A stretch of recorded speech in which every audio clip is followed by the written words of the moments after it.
perfect. Definitely has fouled a bit too much, has made mistakes, hasn't been a great connecting passer on the court, and simply is showing his youth here and inexperience on the court, which might lead to Trey Jemison getting a chance again. But the fact that Trey Jemison isn't a lob threat, isn't a great offensive player, even at times will get fouled and kind of hack-a-shack to get put at the free throw line, and definitely is not a perfect fit for them. And the same can be obviously said about Alex Len. Definitely not a good fit, pretty much washed up at this point. They might look into finding a different option, which there are currently a few on the open market. I mean, I think the only way they don't do that is if they really have faith that Maxi Kleber will come back this season and give them production at the 5. I know we kind of forget about him and don't really think much of him. After all, he has yet to play a game for their team this season, only playing 34 in total this season, and definitely not being that durable this season or in the past few for that fact. So it's definitely up in the air right now. There was one report from Jovan Buha of The Athletic saying that the Lakers are quote-unquote optimistic that he will return before the postseason, but that's yet to be confirmed and yet to have a follow-up report about it, so it definitely is up in the air right now. I'm not sure I put a bunch of stock into that. I'm hoping for it and obviously I'm optimistic for it, but I'm not sure I'd rely on it and maybe not put my full faith in him to be their backup center come postseason.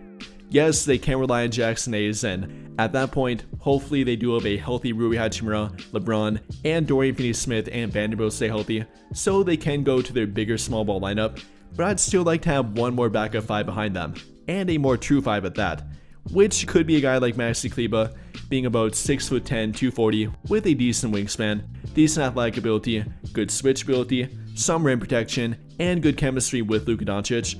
But again, I simply am not sure if they can rely on that to happen. And well, with the Lakers having more than enough room under their second apron, having about 700k below it, they do have enough room to sign Jordan Goodwin, which will cost them about 100k, and then have enough room to sign a 10-day contract, 2 10-day contracts, or even another standard contract after that point. After all, veteran minimum prorated contracts are not worth that much. Even for a 10-year vet, that would only cost them about 200k, so they could sign multiple of them. Not to say that they will do that, and probably are more likely to go with a more younger option, somebody with under 5 years of NBA background, maybe somebody on their current G League team, maybe a guy like Kylor Kelly or Stanley Johnson, both of which are frontcourt players and can fill the 5 in some capacity.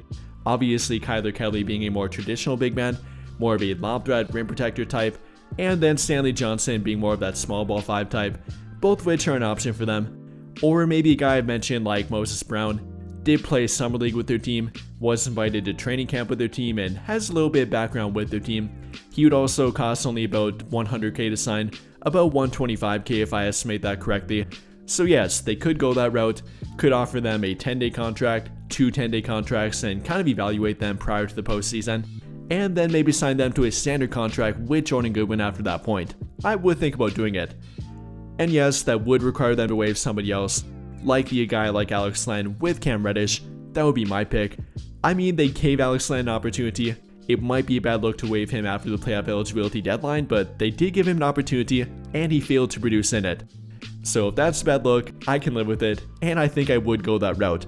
I'd waive him and then give somebody else a chance, whether that be a current guy on their G League team like I mentioned, maybe somebody on the open market like Moses Brown, maybe a guy like Jamarian Sharp, whoever it might be.